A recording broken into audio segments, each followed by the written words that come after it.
Hi everyone, welcome. This is episode 3 of PD Jaya's Facebook Live. Today we have 3 very prominent speakers with us today, and we're going to talk about the value of space. My name is David Sherchong, and I'm going to be hosting this session today. So maybe let's start by introducing the 3 speakers briefly. So we have David Mizan Hashim here with us today. David, would you like to say hi to everyone? Hi, everybody. Hi. So David is actually a very prominent architect. He's a graduate of MIT and he did his Masters of Architecture in Harvard University. He's currently the president and also founding principal of Veritas Group. David, would you like to share a little bit about yourself, maybe a minute or so to everybody, to the viewers? Oh, okay. Pleasure to be here, everybody, and it's an honor to be on this show. Thanks, David, for the brief introduction. So, yeah, I'm a founder of a design practice in 1987. We started off as an architectural practice, and now we're a multidisciplinary design firm. We started in Kampung Baru, Kuala Lumpur, and we are now in 7 countries and 3 offices in Malaysia, which is Kuala Lumpur is our headquarters, and Penang and Johor. One of the areas that we focus on is residential architecture. It's one of my passions, and my, I invest a lot. I invest in property. I invest mostly in the properties that we develop, or rather the ones that we design for developers.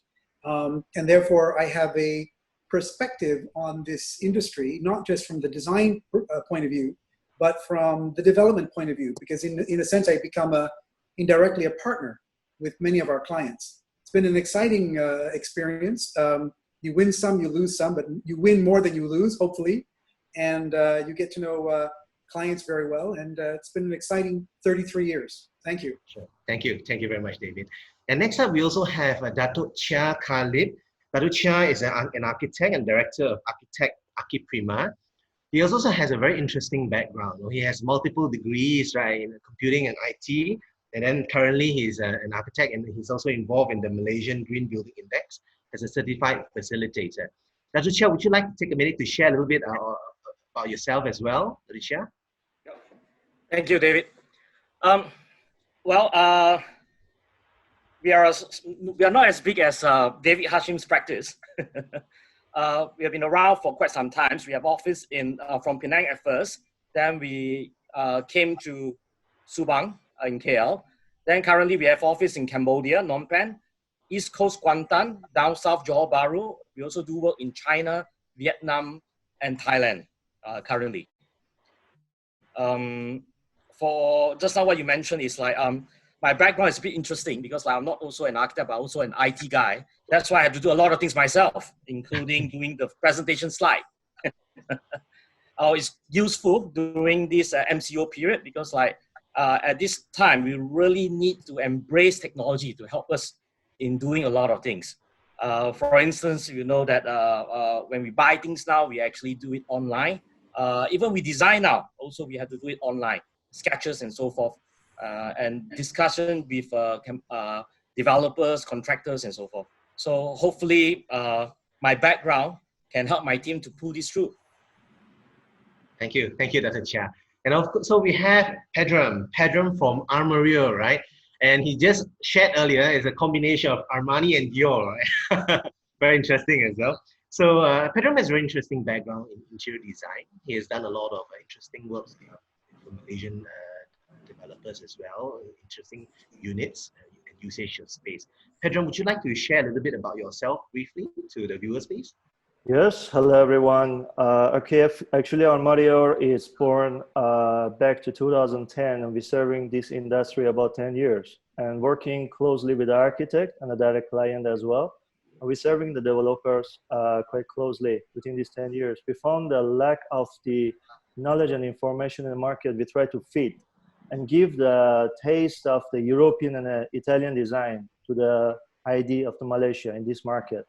And based on the two-day conversation later, we want to go how we can enhance and give them more value with the ID and to maximize and use the space wisely.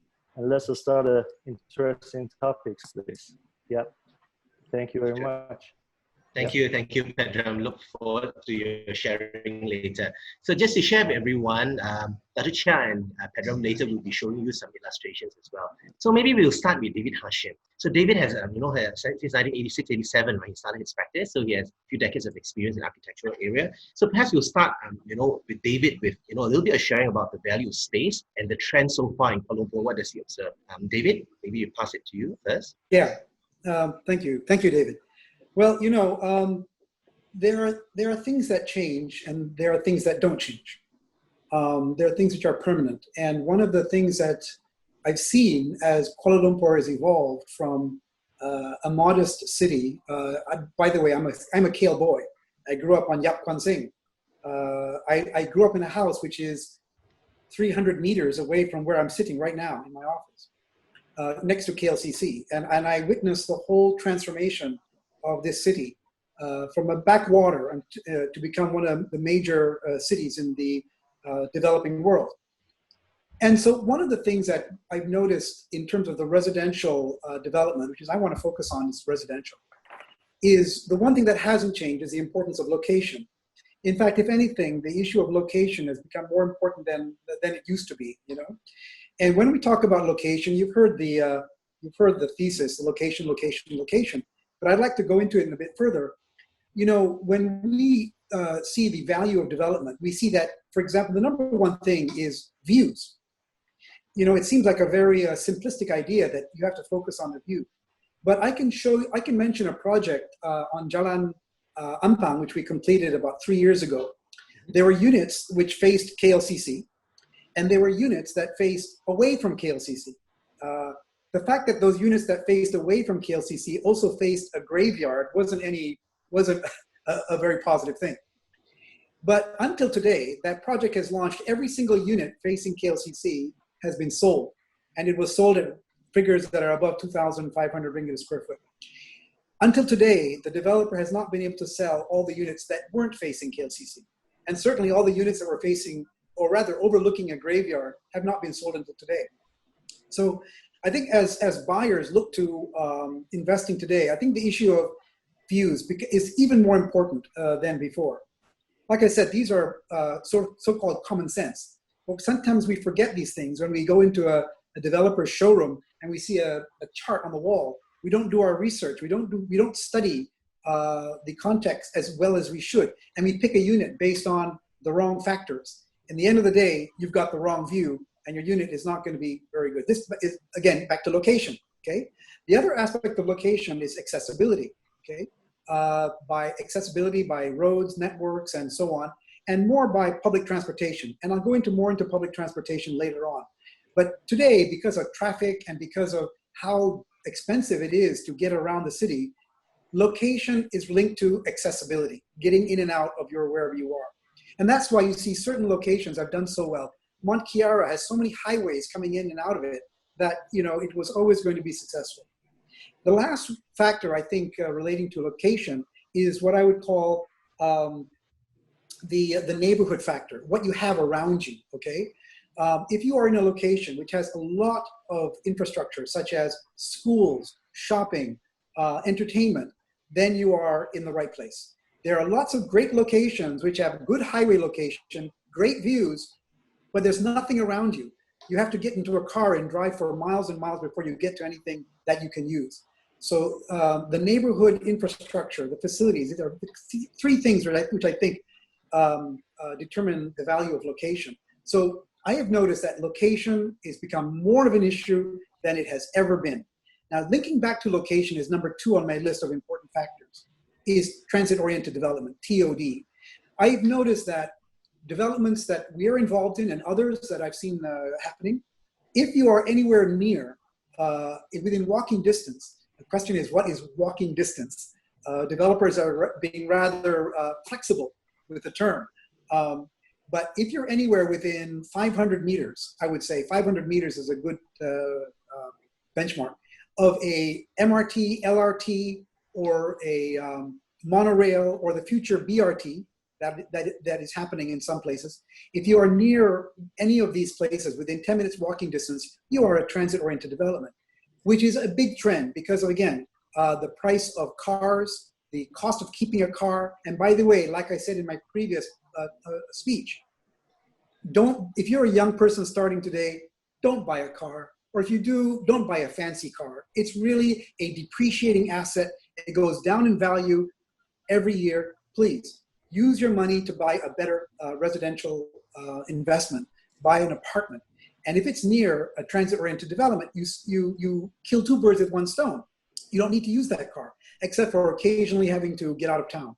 So if you are in a TOD area, your value of your property will increase much more. And TODs, or rather transit-oriented developments, also tend to be mixed use. So you tend to have all your shopping where you need it to be, all your entertainment where you need it to be. You might be lucky enough to have education facilities within that context. You've really got everything going for you. And the future of Kuala Lumpur and every major city will be transit-oriented development, without a doubt. And I urge all young people, especially investors, look for developments in TOD-linked areas, anywhere near MRT, LRT, and so on. The third thing I want to mention before I move on, and this is a big trend, and by the way, TOD is something that exploded with the explosion of mass rapid transit in Kuala Lumpur, MRT1, MRT2, and by the way, we're planning, because we're the architects of the MRT1 and 2, we're now planning MRT3, and the location of those is some of the most speculated questions in Kuala Lumpur, because nobody really knows where they're going to be. And if you are smart enough and find out where they could be, you're already ahead. The last thing I want to say, the last big trend, and I won't go into it in detail because I think perhaps Dato' Chia will go into it in more detail, is the question of units getting smaller, okay? The average square footage per unit has diminished over time. When I first started work in the 1980s, I wasn't designing anything less than 3,000 square feet. It didn't happen. It just wasn't a market. Maybe 2,000 square feet would be as low as you get. But today we're designing units are averaging 1,000 square feet or less. And there is a new concept called micro units, which go down to 300 square feet. And I think these are definitely positive trends because of many reasons. One, if you are a young person starting off in life, you don't need a big unit. You're just by yourself. Maybe you have a partner, and eventually you need to grow to a 1-bedroom, and eventually you have a child, you need a 2-bedroom. By the time you have lots of kids, you'll be moving out of town to the suburbs, where you can then have a terrace house. But in the first few years of your business career, you don't need a big unit. So this trend of micro units, which hopefully Dato' can speak about more, because there's a few different concepts behind these micro units, I think is a big, big change. We see it happening in all other countries in the world. You go to Jakarta, you go to Bangkok, you go to Tokyo, you see a lot of strata titles being issued on units which are as small as 250 square feet. You know, so I think Kuala Lumpur and Selangor, they don't allow these unit types right now under interpretation of the current regulations, but hopefully in the near future, this will be opened up a little bit more, and the market will be free to meet. I think the market wants these things. So I'll let Dato' talk more about some of those things later, and I can come back and talk about some of the things we've seen happen in the last few months as a result of the COVID-19 crisis. Thank you. Thank you, David, for your sharing. I mean, we'll come back to some of those interesting points earlier. Maybe TOD, smaller units as well, right? And thank you for the insight, some of your experiences. Maybe we'll pass the mic to Dato' Chia. Dato' Chia, we understand today you have a presentation. Maybe we'll go through it and then later we'll come together for a discussion as well. Chia. Okay, let me share the screen.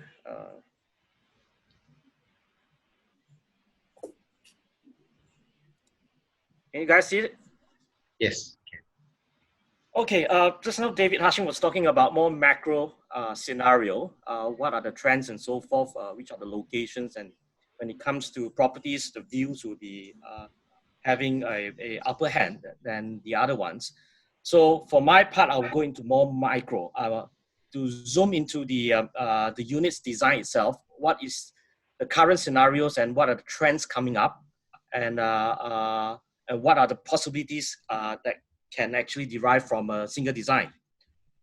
Okay, So first of all, I would like to explain a bit about the differences between the condominium and service apartments.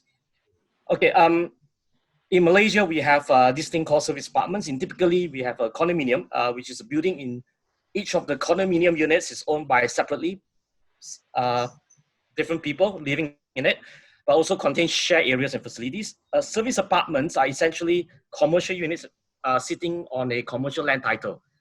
They are typically fully furnished, normally, with services such as housekeeping, room service, and concierge. However, in Malaysia context, it's a bit different. Okay, so why is it different?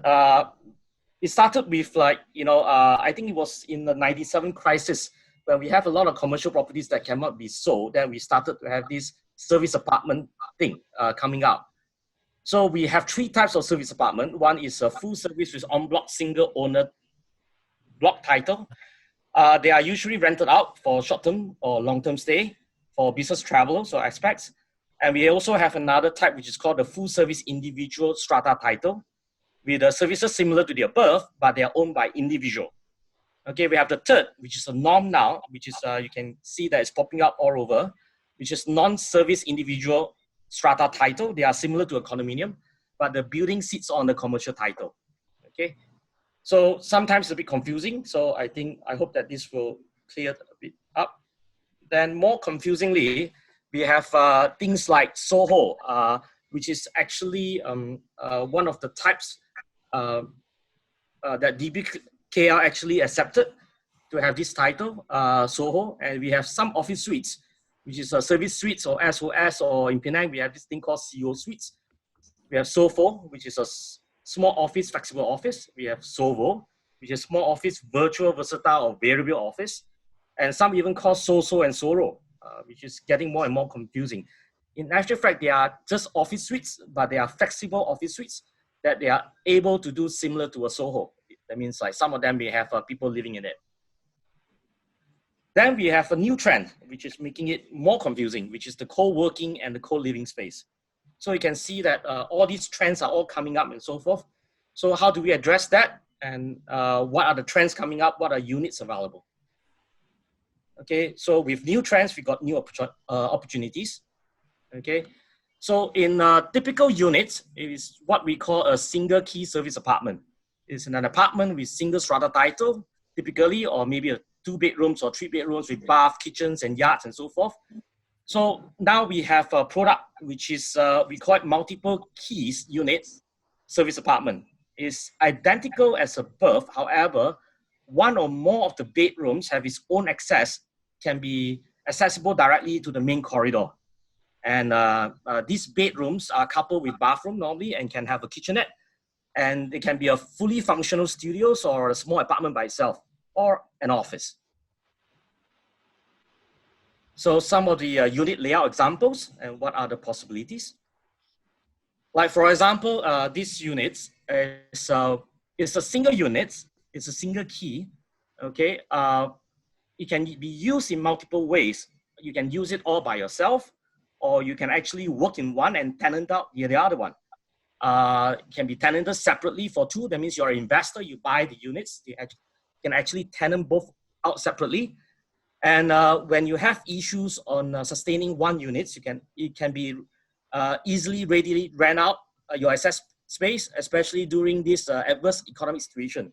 For example, whereby you are using the whole unit as your own office, then because of the your business is coming down, like this case, the COVID-19, you can actually rent out one of the room, which is the one in front here, and then you can still operate the one behind. Okay, this is when you have a multiple key scenario in the business-oriented units. It can be a Soho space or even an office suites like the Sovo, Soro, Soso, and so forth. So we have a lot of cases whereby it's mixed use. So what you can do is you can actually stay in one and work in the other. That means like you stay in number one, this one here, and then you actually work on the second one. Or you can stay in one and you tenant out the other one as well. Okay, you can stay in a master bedroom and having the living hall and so forth as a working space and so forth. And lastly, you can actually discontinue your external offices. For example, at this time, we have people who are unable to sustain their office space outside their home. Then they can convert their home into this kind of scenario, whereby they live in one and then they actually use the two as a full office. So this is actually in one title, and then you actually split. So it's a multi-use. So we have a third scenario, which is a service apartment, whereby it's a flexible unit, which is quite commonly available now. It's a single key, but it can actually divide it into multi-keys. So you can be a single key that actually own and stay with the family, the whole thing. Let's say if you are a young couple, you still want to have a big units in the future. What you can do is like you can actually take up this portion here as your own units, and you rent out the master bedroom with a separate door, be able to accessible from the outside. In this case, you'll be able to, to tenant out so they can help you on your monthly payment or financing and so forth. When you buy this, you can, again, as an investor, you can actually buy the whole entire unit. You can actually tenant out each section separately so that you don't have to find a tenants that are able to pay a big rent at one time. You can actually split up the rent into two. Or multi-generations, it's possible to have multi-generation as well. How it works is like, maybe when your kids are young and so forth, you're all staying together in one unit. When they grow up, they may want their independence. So what you can do, in actual fact, is like they can actually live in one of the units, so they can be independent. They can invite friends in and so forth without disturbing the parents.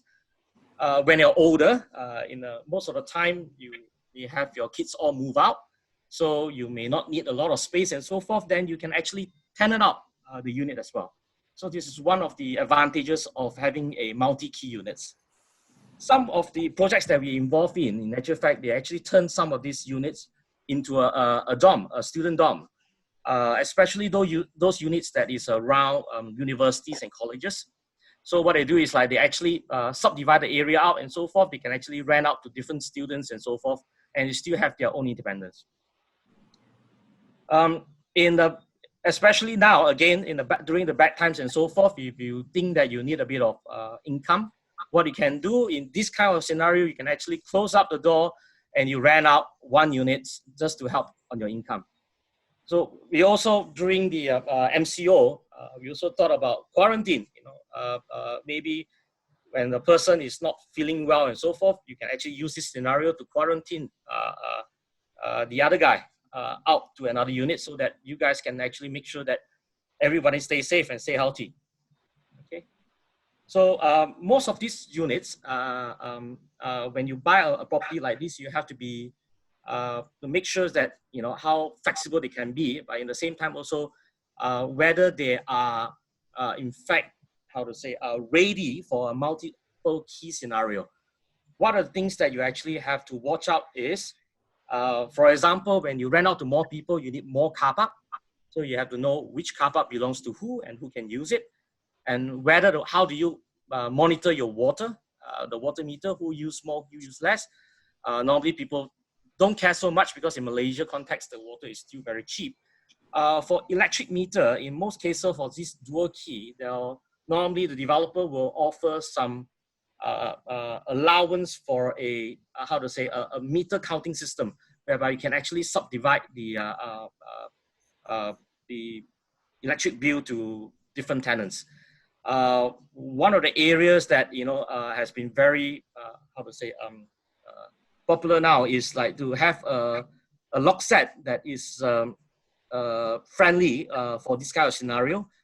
Can be using a key card or thumbprints or even your phone to control. I put in here aircon because we find that aircon is very important, because if the units are provided with the aircon, where is the location of the compressor is very important. You can't have all the compressor located in one location, because like when there's a problems, we do not want the other you have to go through the other units in order to service the compressor. So the location of the compressor is very important. So for kitchen-wise, most of these units should be equipped with incoming water and able to cater for a kitchenette at least. Okay, so thank you. So this is a very quick summary of what are the units available in the market and what are things to watch out and what are the possibilities that you can do with multi-key products. Sure, sure. Thank you very much, Dr. Chia. Actually, very interesting presentation. I mean, there's something that I haven't revealed to you panelists. Actually, I currently live in a dual key unit, actually. I mean, I bought the unit itself originally. Then there's a small studio there. But what we did was we actually put up on a meter. So it's metered out. If anybody uses the studio, etc., it's metered. But it's an old development, it's about 10 years old. I mean, Dr. Chia, very interestingly, I mean, about this, right? The question is, in the market at this moment, do we see a lot of developers doing it? I mean, at one time, many years ago, there was there were many more units about this sort of dual key. Do you see a trend back again on this dual key or multiple keys? Currently, we are doing quite a number of projects, but then the dual key scenario is not applicable to all areas. Some of the areas, the dual keys products are not so, how to say, popular. It's because like that area is more family oriented. Most of them, the buyers are actually family. When they buy the units, they can afford it and so forth. Then they want to actually move a bit further out so they can have a big unit by themselves. Dual keys are very popular nearer to the city centers or any of those projects which is near transport oriented TOD development, so that you can actually have more, how to say, there'll be more people who are unable to, how to say, afford those units around there. Then they want to rent it out, or they actually want to rent places nearby there so that it's not too expensive in the same time. We have travelers as well, like city center, for example, is you have travelers coming in and then they will try to find Airbnb units, which is around the city location. I see. Okay. Before, I mean, I think we'll come back to with some questions later. But Dr. Chia, one question that we'd like to ask maybe before we go to Pedram is this: this so units, right? I mean, so many definitions there. I mean, can people live? I mean, what are the units that people can live in, or I mean, are they all allowed? Are they allowed to live in it as well? For all those types of units? Okay, for DPKR scenario, they actually put in a product called Soho. It's allowable by DPKL. That means like you can actually use it in an office or live in it. For those solos also and all these things and so forth, most of them, they are all office units, they are commercial units. But if I'm not mistaken, most of these developers, they actually have let the buyers and so forth to sign a deed of mutual governance to allow people to live in it and so forth. For unit size, I think currently in Malaysia context, our unit size is still big. In actual fact, I have friends in Taiwan and Hong Kong and so forth. The whole entire apartment is only about 300 square feet or even 250 square feet. In Malaysia context, the smaller units I have seen and so forth is about 350 square feet. And it's a studio units. It's not a multiple bedroom units. Hong Kong itself is a 2-bedroom units on the 300 square feet. I see. Wow, that's so we are still in how to say, we are still living in luxury in comparison to them. So, Dr. Chia, just to sum up, so what you're saying is that Soho, yes, you can live in there. The rest of them generally no, right? Yep. Generally, by right, no. But then they actually sign an agreement. Okay, all right, we'll come back to that again as well. All right, maybe we'll go through Pedram. We understand from an interior design perspective, maybe would you like to share a little bit about, your take about the value of space before we go on to a panel discussion? All right, before we want to go to the quick videos, I want to give the explanation about what is the idea. So with this 1 month, I think everyone feel the need of the ID and interiors, because during the lockdowns, we understand this is no more luxury. Interior design is not a luxury, it's a lifestyle. We have to understand this. And we have to understand the future gonna change. We want it or we don't want it. It's gonna change. It's gonna be the virtuals, what we're doing now, the meetings, the office works. It's not going to be any physical contact. It's going to be minimized in the future. How we can adapt our lifestyle to this kind of future, we want or not, it's going to happen. We have to get prepared for that. And ID must go toward that. So the luxuriness is going to be one of the points we have to emphasize on it, but it's not a key point. And there is a one quick explanation of the, if we go back to 2000 to 2005 in Malaysia, because of the population, it was not that high and increasing year by years around the world. The dollar sign is get bigger and the land value is getting higher. And the peoples have to understand that the average income and the wages is going to be is quite fixed and a standard. And in advance, if you want to pay back, what you get it as a dollar sign, the unit's going to get a smaller. So this is the main reason what the unit get micro. It's not because the lifestyle want to get micro, because the dollar sign get bigger and peoples must do something about it to make it the affordable units. And then still, we do indeed have a cottage, we have a landed properties, bungalows, semi-Ds. And Malaysia, as Datu mentioned, still is in the luxury part in compare of the other part of the world. And beside that, if I want to say how we can maximize the space, we have to understand when we're living in an environment, we have some need. Definitely maximize the storage. This is the most of the requirements coming from the client toward our companies. How we can maximize the space, how we can use it, for example, in a 700 square feet, the family of 4 want to live together. And we have to understand the dual key and this kind of concept from the architect. This is their innovation to help the families, how they can separate and give some privacies. Instead, how they can do extra investment as well, how they can rent another unit.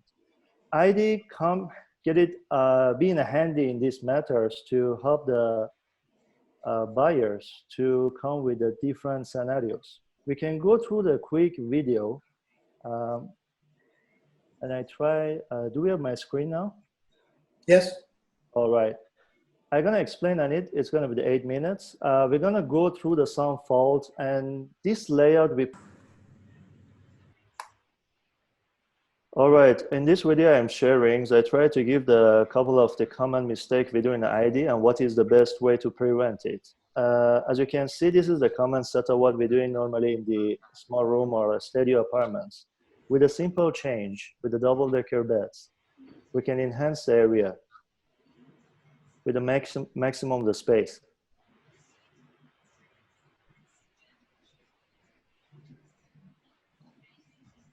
Oh, wow. As you can see, previously we had only the bed and it was nothing. And now you have the much more space plus the wardrobes. So this is the common typical setup we're doing for the super small unit. And this layout we're preparing is gonna be the common layout. You can find it in the current market. With a simple change to the double deckers, we can make it the maximum space.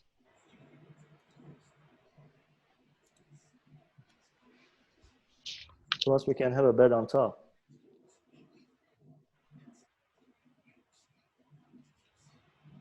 Another samples of the double deckers. For this ceiling height, we can refer to the 2.8 or 3 meters.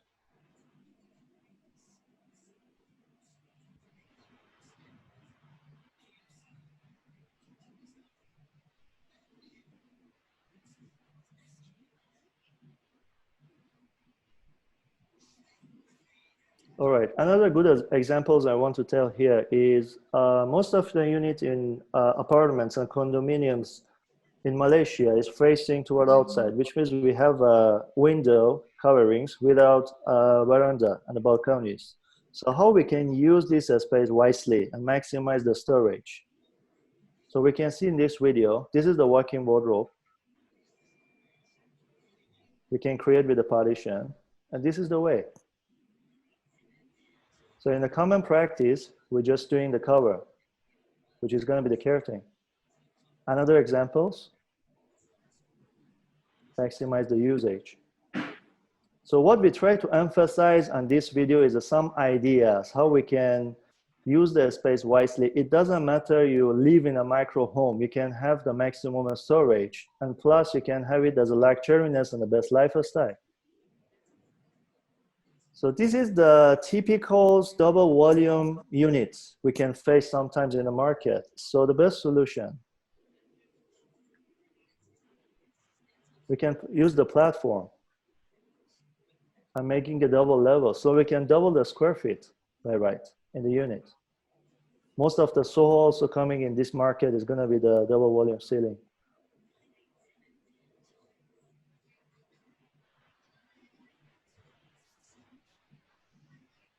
Another examples, what I mentioned about the window side, which we're missing during the ID design.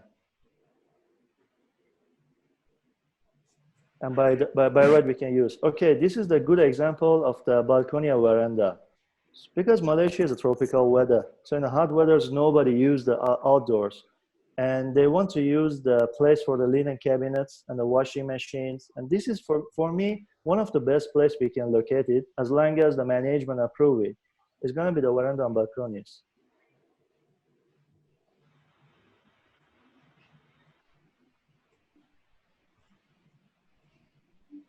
You can see this is one of the good examples. I can say this depth is almost 2 meters, just enough.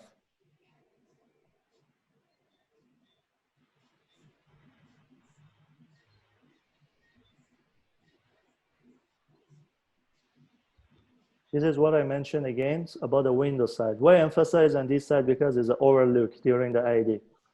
All right, again, for the double volume ceiling height for the ID, I'm gonna give the idea as the platform is the best way. Because for double volume, cannot do anything. For the micro house, it's gonna feel creepy. And what we can use to make each dollar sign value to the square feet we pay, we can make it in a double square feet.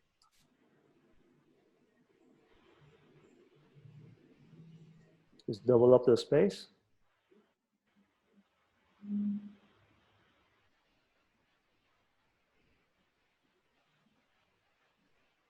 Everything is about the space planning, that's all.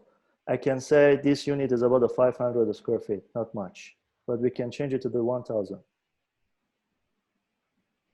Another good examples, we have a unit which we have 2 kids or big families. And the question is how we can give them the privacy.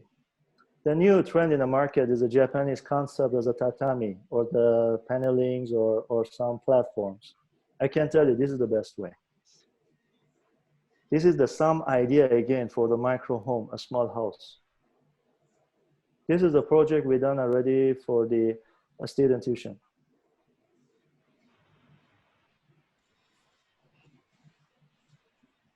Again, the family with the kids, they can use the space wisely, which means make it the double deckers, because kids don't need a lot of headroom. 1 meter on top is just nice enough.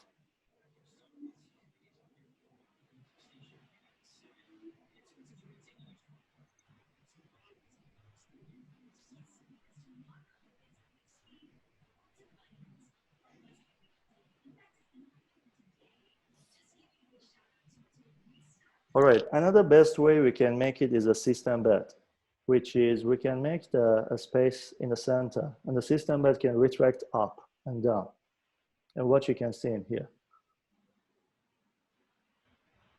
Most of the design we try to emphasize is use the window side wisely, because it's wasting a space.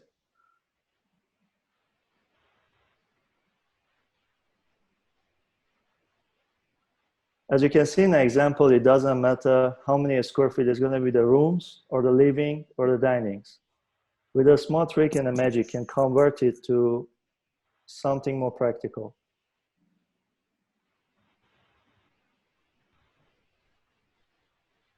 This is a good example of the full length of the wardrobe, maximum storage.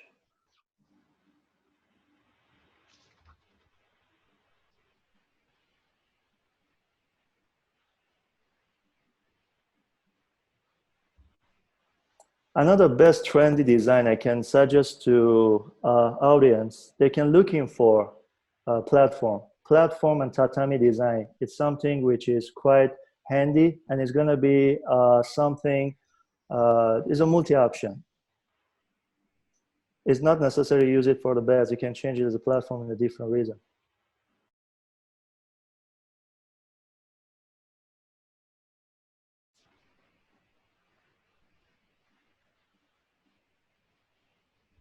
This is the foyer, which is most of the units got it. They can enhance it with the higher and bigger shoe cabinets.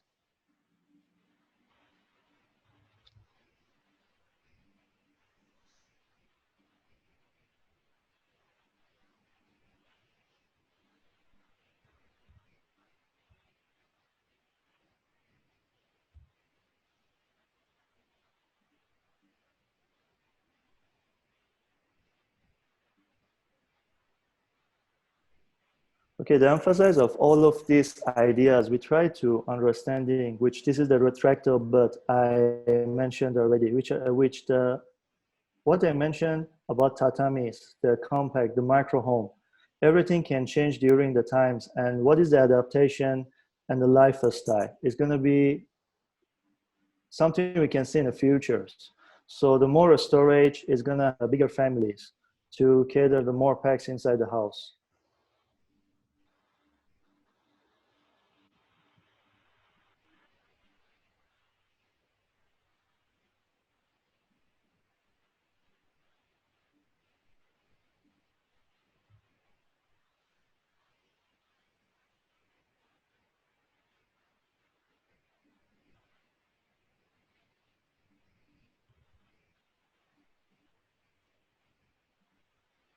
As well the gaming room for the kids.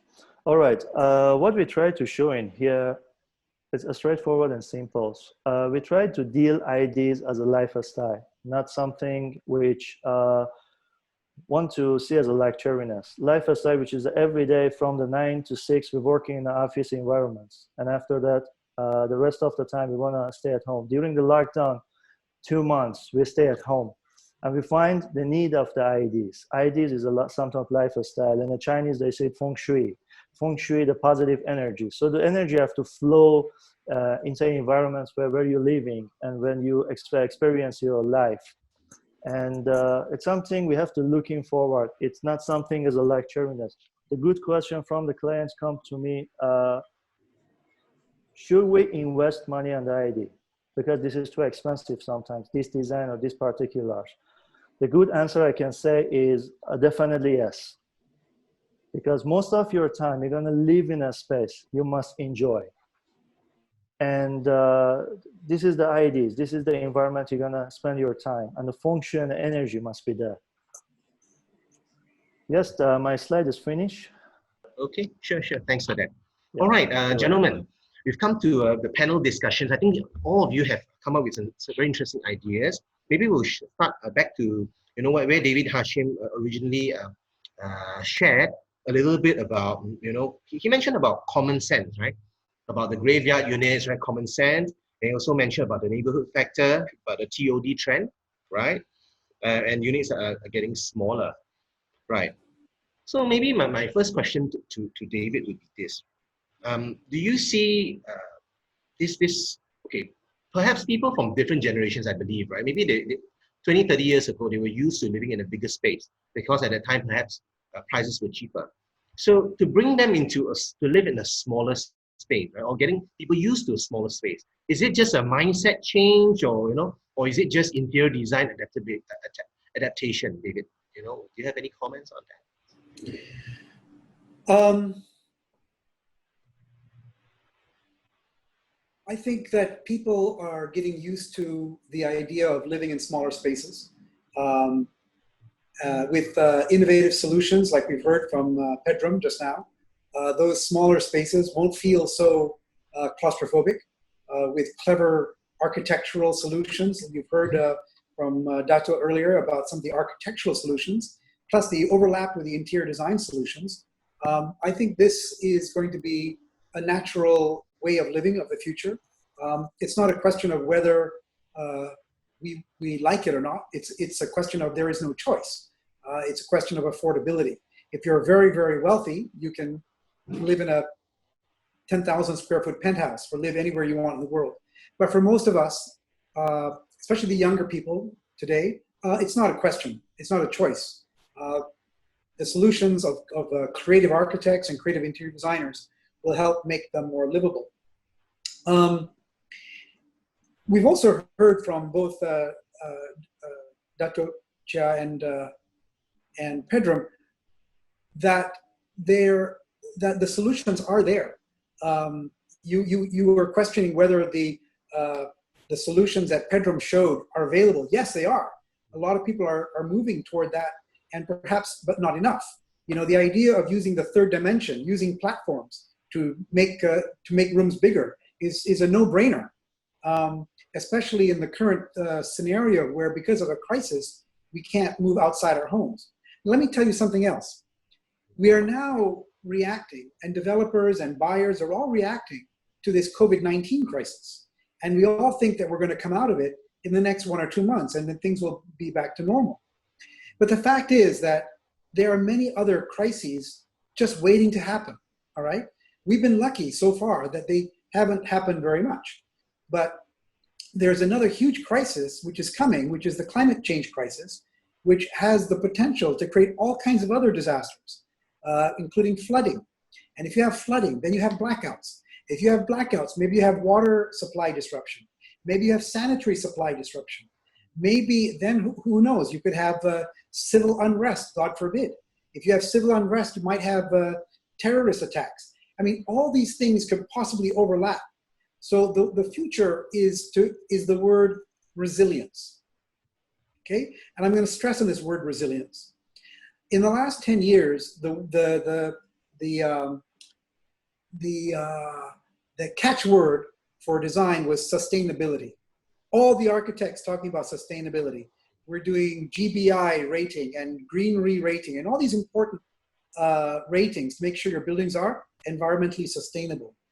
But after this last crisis, the world is going to rely on another word, which is in a way, in some ways more important than sustainability. And that word is resilience.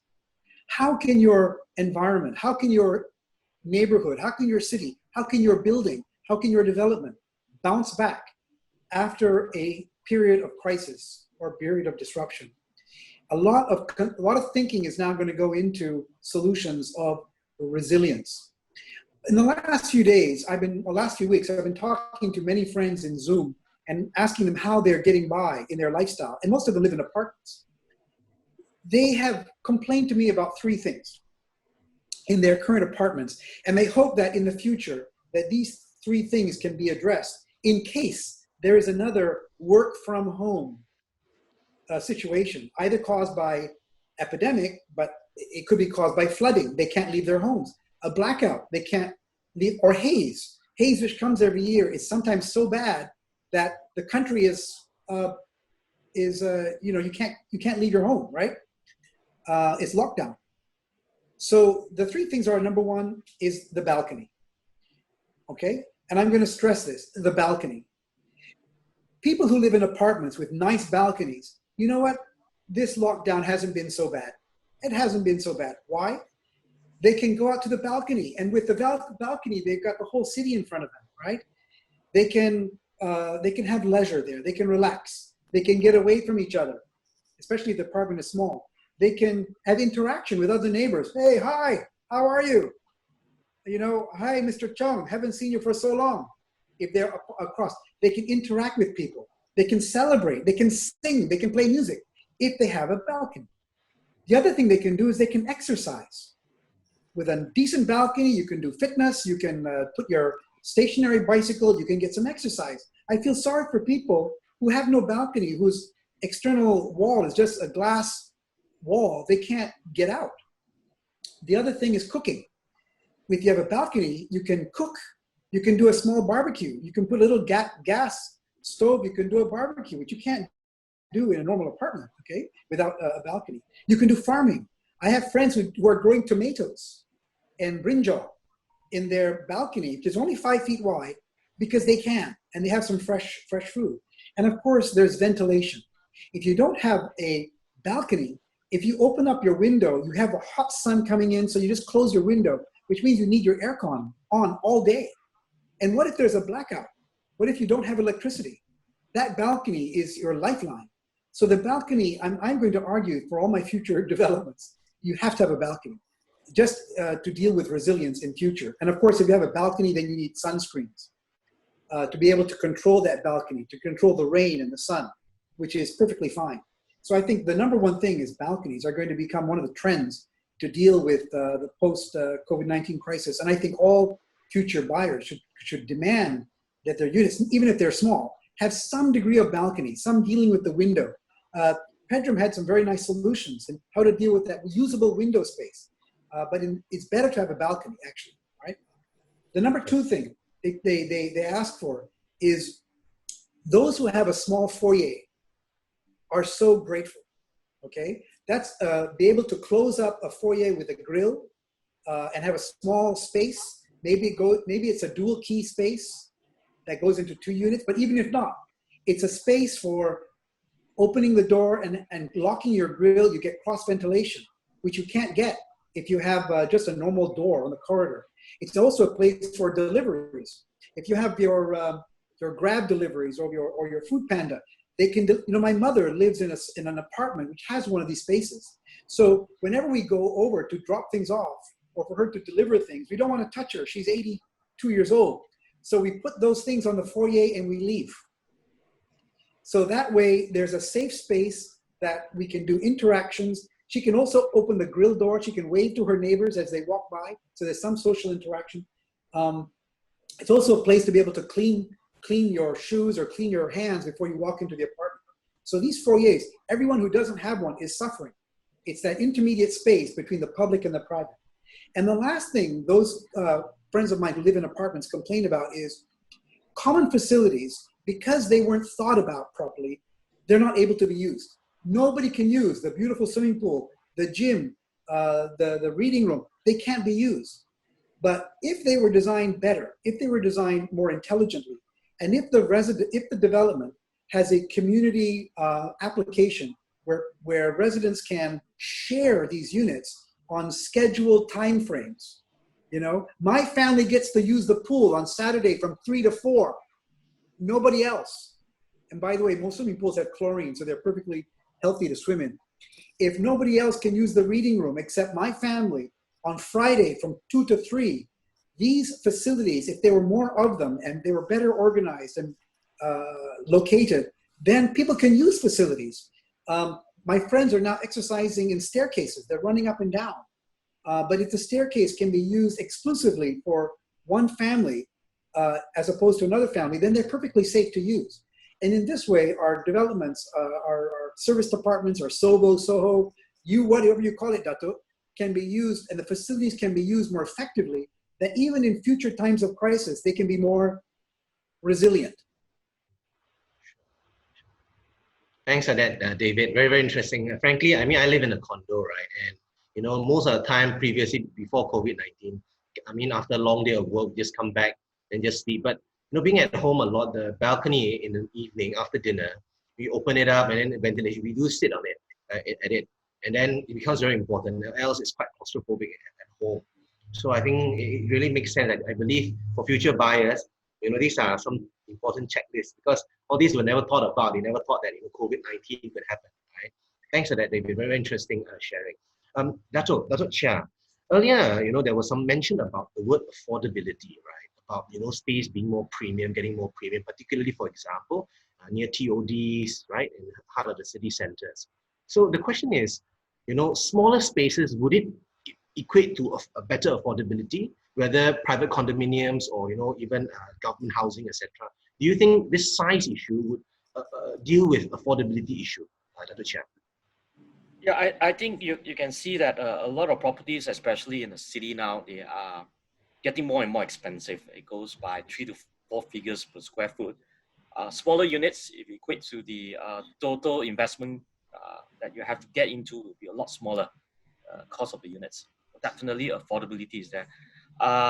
If you have a product which is like the dual key, 3 keys, and so forth, that you'll be able to rent out a unit, or use the units for other purposes, like instead of having another office in another locations, you can have the office just within your units and all this. You can actually divide all the costs all together, so it become more affordable in the same time.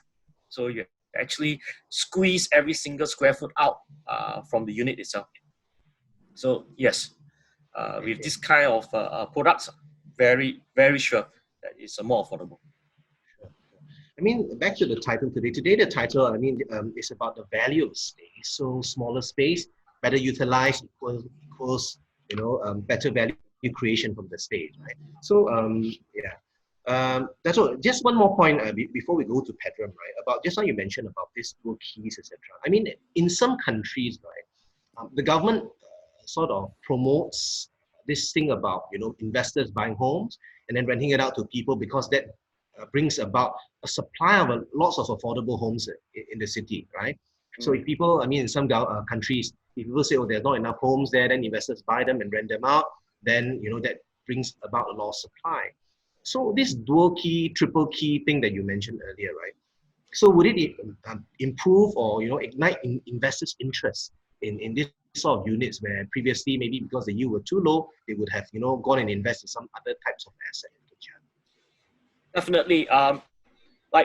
Typically last time when you invest, I mean, for investor point of view, you invest into one unit and you can only turn it out to one person. Your yield definitely will be a lot lower in comparison to if you can turn it out to two person. Because like, for example, in one unit, last time you can rent it out for 2,000 per month.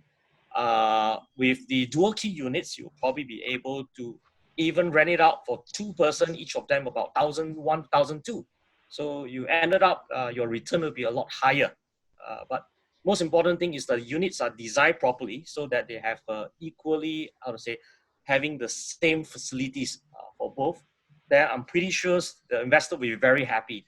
I have cases whereby, as I said just now, we have apartments whereby it's nearby university and colleges and so forth. And then all these units are targeted to the people of the students, especially coming from interstates and all this.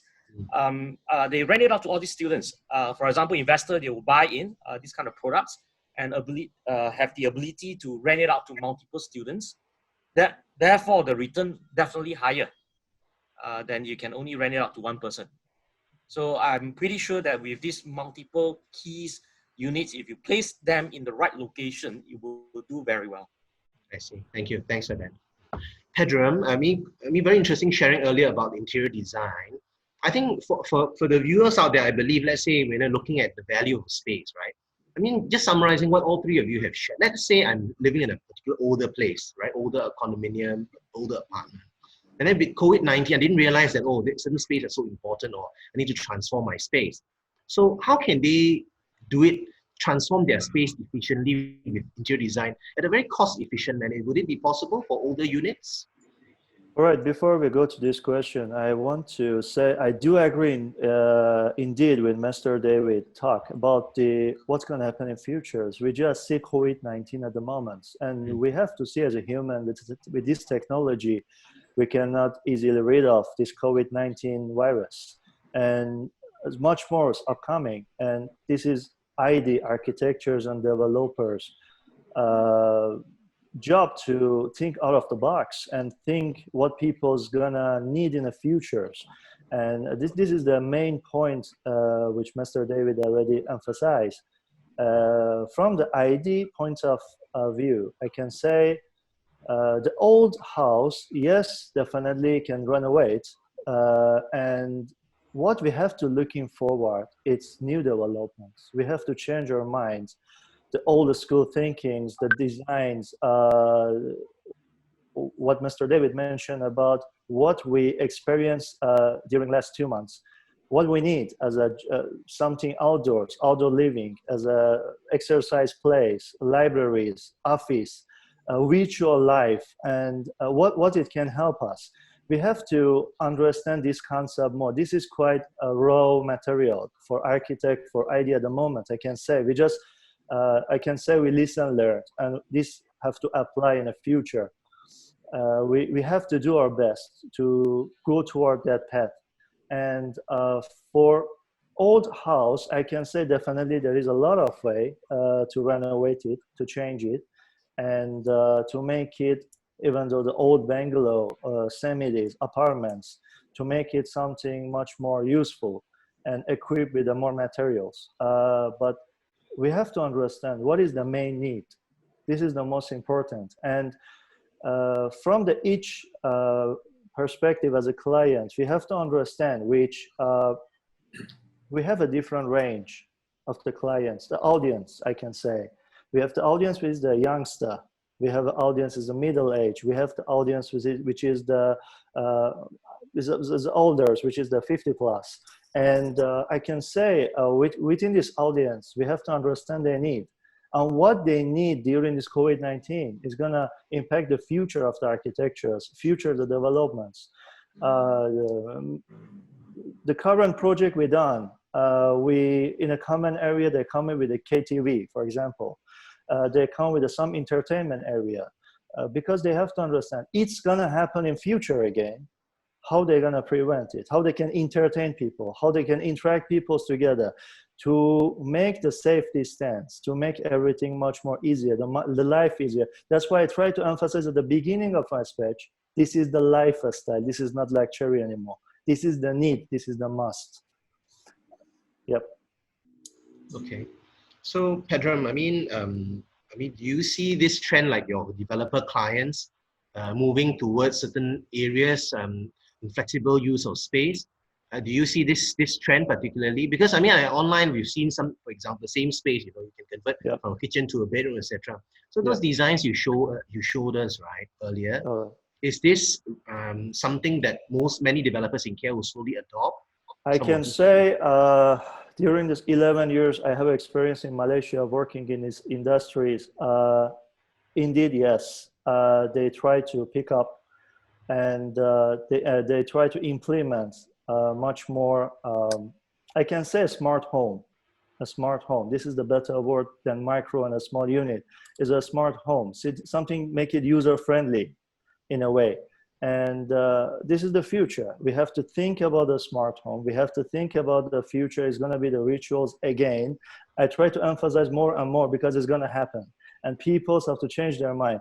They want or not, this is not a question. This is the must. So at the current situation, the developers, yes, they go toward this concept because as I mentioned earlier, this dollar sign is getting bigger and bigger. So per square feet, you have to pay dollar. And definitely how much you can afford, you can get it.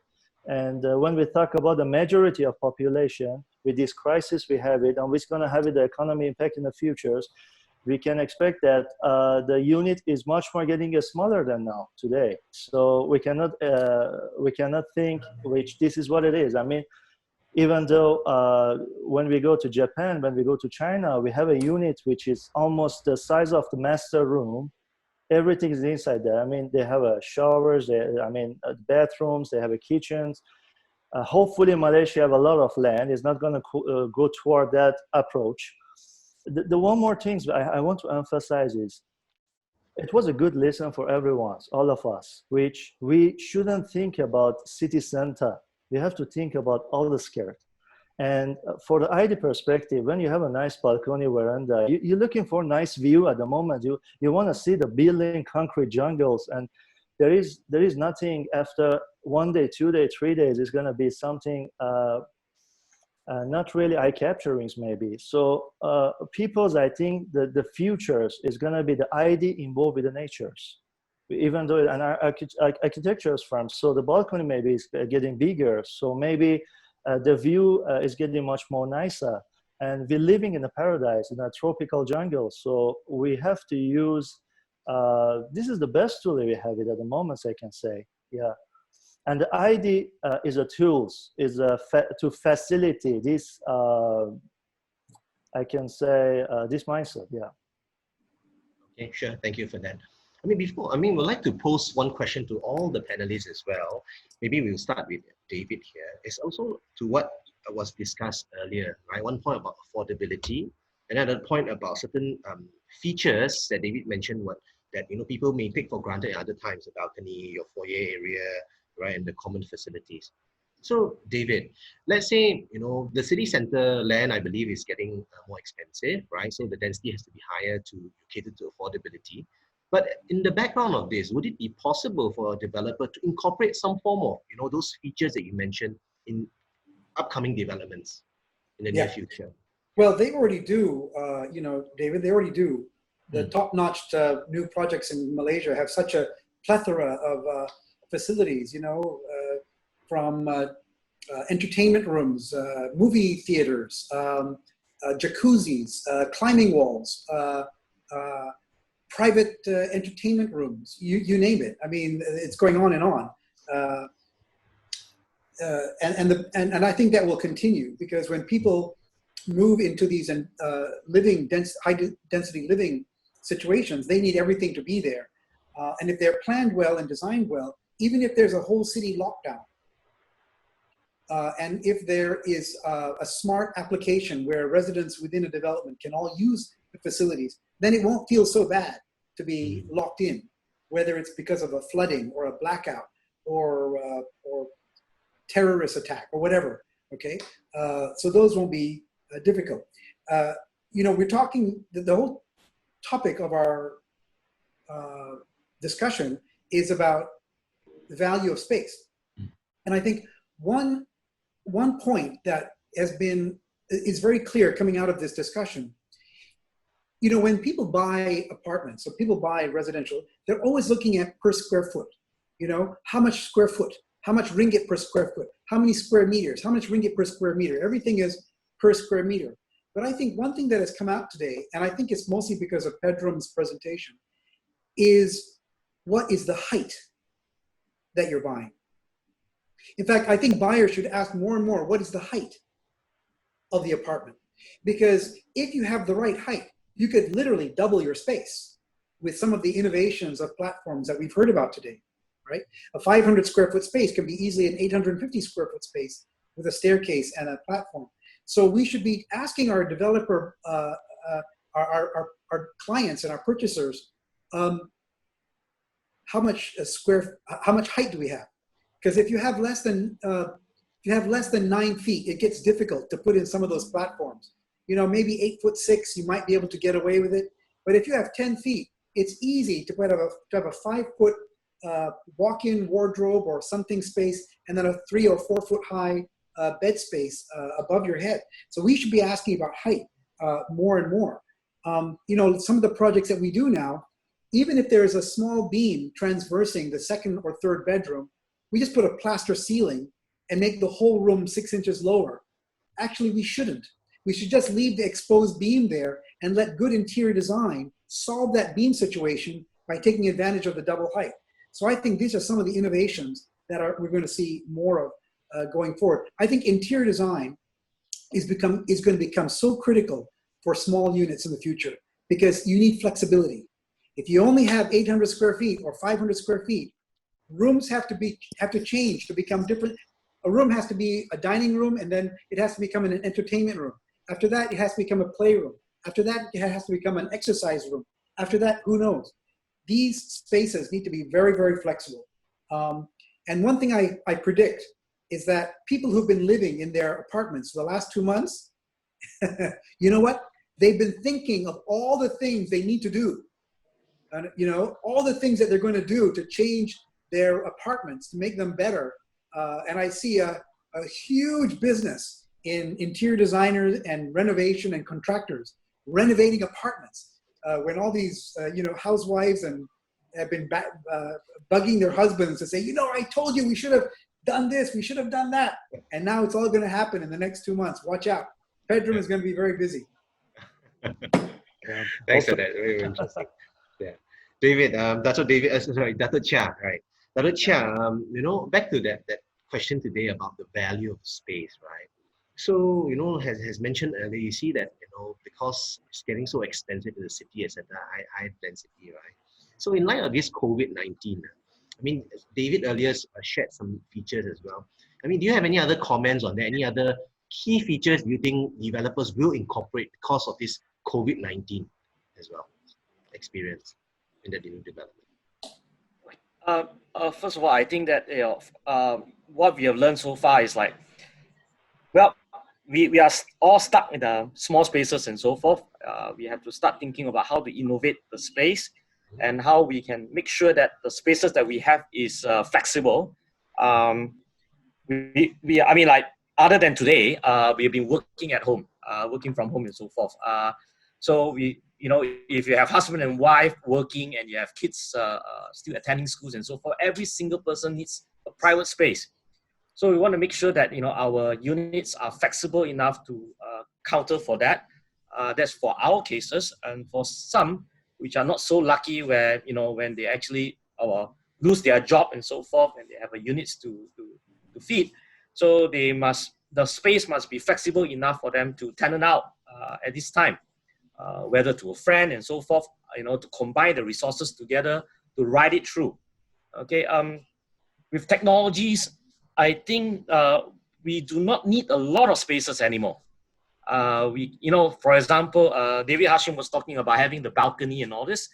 If you don't have a balcony, what you can do is you can buy 4 pieces of large LCD screens and display, a full park or so forth with your treadmill facing it. So you are actually outside in a free environment at the same time. So I think, LCD panels are getting cheaper and cheaper. I'm pretty sure that very soon you can have a whole wall LCD panels to enjoy that. So we don't really need a lot of a big space, and we can actually convert a very small space into many usage. Today can be a fine dining space with your girlfriend. Tomorrow it can be a hot, juicy, red colored water bed next to it. All sort of environment. So most important thing, I think, is the unit itself. Most important is it's flexible enough to cater for all these needs. I think that will be very important for the future. Sure. Thank you, Dato'. So the key for you is flexibility, yeah, in terms of the space usage. Thank you. Now, Pedram, I'll be back to you before we end this session. So, what is one key takeaway you'd like to share with all of us in terms of trends post COVID-19 that people can adopt in their developments, to developers out there and to viewers out there? All right, at least I can start from my own point of view, which I got a good listen during this COVID-19, which we have to appreciate the nature, which nature breeds during this time, 1 month, 2 months. And we try to, I myself come from architecture background, so I understand we have to do developments. What I mentioned, the population is increasing, but how we can live together with the nature is a key point. And everything is interconnected: architecture, interior, IEDs, lifestyles, human, natures. We have to understand this concept. And what we built so far as a city center, this concrete jungle, may work in the past, but in the futures it must change.